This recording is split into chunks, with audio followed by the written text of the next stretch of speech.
La Haftara de Yom Kippour de l'après-midi, c'est l'histoire de Jonas et la baleine. On va vous l'expliquer. Le Gaon de Vilna cite une explication qui est dans le Zohar HaKadosh. Comment lire cette Haftara à tout à fait un autre niveau, sans Bichlal remettre en question le texte tel qu'il est écrit, mais ça se lit aussi au niveau individuel. Yona a été envoyé par HaKadosh Baruch Hu pour aller essayer de convaincre Ninvé de faire tchouva. Yona, c'est marqué, Yonati b'chakve asela, c'est le neshama d'un juif. Un neshama d'un juif a été jeté du haut du ciel. HaKadosh Baruch Hu dit, vas-y, je t'envoie dans un corps matériel. Chaque neshama a un corps qui l'attend. Et pour ça que la naissance est difficile, la neshama, elle ne veut pas. Le korchat anolad, elle ne veut pas, elle est bien là-haut. Non, non, tu vas. Et donc la neshama a été envoyée dans ce monde pour essayer d'éduquer ce Ninvé, le gouffre dans lequel elle est envoyée, pour qu'il soit docile et fidèle au mitzvot d'Akadosh Baruch Hu. Le corps, il n'a pas du tout envie. Les gens de Ninvé, c'est des chahuteurs. Et le Yona, qui est le prophète, donc la même chose ici, la neshama, elle a été envoyée du haut du ciel pour essayer d'éduquer et de corriger et de construire le corps avec lequel elle doit vivre pendant son temps. C'est le travail de la neshama. Et des fois, la neshama, elle rate son coup. C'est le corps qui arrive à convaincre la neshama, reste ici, viens, c'est sympa, là, au Lamazé. On va aller faire une balade en bateau, puis on va aller acheter un iPhone, et puis on va aller faire le Lamazé, puis Tom devient intéressant. La neshama, au lieu d'étirer le corps, c'est le corps qui tire la neshama. Un bonhomme qui prend toutes ses forces qu'il a, il s'en sert pour Olamazé. J'ai mis beaucoup d'intelligence qui était faite pour comprendre un Tosot. Il s'en est servi pour faire des choses Olamazé, honnêtes ou malhonnêtes. En tout cas, il ne vit plus avec sa neshama. La neshama, elle est devenue l'ivroar Tarshisha. Le Yona, dans le texte, c'est marqué, il a pris un bateau, il s'est enfui à Tarshish. Tarshish, c'est écrit dans les Farshim, Tarshish, Shom Yoshvé, c'est des pierres précieuses. Ça veut dire, il cherchait la richesse. Le Satan, le Yona, a été tiré par son gouffre. Cherche autre chose. Qu'est-ce que tu cherches des mitzvot? Cherche la richesse, cherche les plaisirs de ce monde. Et donc, elle s'est enfuie. Et un bonhomme peut vivre comme ça toute sa vie en dehors de sa neshama, en dehors de sa plaque. Il a tiré la neshama. Il croit qu'il est content dans ce monde, il fait sa vie. Et à la fin, que le Jbourou lui envoie des tempêtes, c'est marqué. Et les marins ont essayé de tirer, de le ramener, jusqu'à ce qu'il jette Noach dans la mer, Yona dans la mer. C'est quoi la tempête? Il dit, c'est les grandes maladies qui arrivent à la fin de la vie. Un bonhomme, il est très très malade. Un bonhomme est très très malade. Et il veut... Et le corps, il ne veut pas qu'il mourre, il ne veut pas mourir. Il y a beaucoup de souffrance, il ne veut pas mourir. Alors il prend, il est marqué, ils prennent l'argent et le jettent dans la mer, la marchandise le jettent dans la mer. Là aussi, les gens qui sont très malades à la fin de leur vie, ils sont capables de donner beaucoup d'argent à la tzedaka, laissez-moi vivre, ils jettent, ils font. C'est trop tard. Chaque fois, jusqu'à ce qu'à la fin, le corps a accepté, il laissé partir la neshama, et après la tempête s'est arrêtée. Comme il dit, une fois que le corps est mort, la neshama est partie, le corps il est tranquille dans la tombe, il n'y a plus de cancer, il n'y a plus rien, ça y est, c'est fini. Il ne souffre plus. Donc voilà ce qu'il explique, le Gaon de Vilna, comment que ça se passe. Ça c'est le premier chapitre de Yona, qui nous raconte encore une fois le devoir d'une neshama, pourquoi elle vient ici, et qu'est-ce qui arrive si elle rate son coup. Au lieu de convaincre le gouffre, elle s'est fait convaincre par le gouffre, et puis elle a été mangée par le tir et par l'autre côté. Et jusqu'à ce qu'à la fin, que le Jbourou a dit, reprenez-la, jetez-la dans la mer, ça veut dire, monsieur, la neshama, elle remonte là-haut. Et là, elle est attrapée par une baleine, là-haut.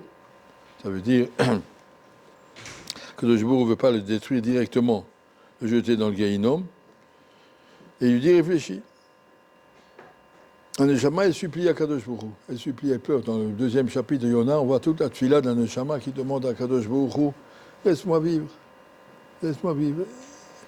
Et la Neshama demande, et la même chose, demande à Kadosh Baruch Hu, Kadosh Baruch Hu lui donne alors une deuxième chance. Sauf à Gilgul, la Neshama revient dans ce monde. Troisième chapitre du livre de Yona, c'est Yona, il revient, et là il va aller à Ninive, et il va convaincre les gens de Ninive de faire tchouva. Là, la deuxième fois que la Neshama revient dans le corps, et là elle a réussi son coup. Elle est arrivée à faire que le corps qu'on lui donne, il va faire tchouva, il va être sérieux. La Neshama a réussi dans le deuxième voyage, elle a réussi. Ça, c'est le troisième chapitre du livre de Yona, comment on voit que Yona a réussi à aller à Ninive, il a amené tout, le roi et tout le monde en fait tchouva et tout. Et après, dans le quatrième chapitre, c'est compliqué, il a marqué que Yona a beaucoup souffert, et il pleurait, Tov Moti Mechaya, c'était mieux avant, c'est horrible, pourquoi je suis venu. Qu'est-ce qu'il veut dans ce quatrième chapitre? Ah, ici, là, il a Neshama dans le deuxième tour, elle a réussi. Alors, qu'est-ce qu'il y a une telle souffrance? Pourquoi le quatrième chapitre parle d'une souffrance jusqu'à ce qu'Hachem a dû lui faire un kikayon, et après il doit lui dire, il va avoir pitié, quel est le problème? Et le Gaon de Vina explique, marqué, Tzadik verra alors, Agma nous explique comment c'est possible qu'un Tzadik il souffre. Agma dit, c'est Tzadik ben Racha. C'est un Tzadik que dans sa première vie, il était Racha. Et maintenant, il est Tzadik. Si maintenant il est Tzadik, quand c'est qu'il va payer les avérotes de son premier jour? Alors, il n'a pas passé au Gaïnom.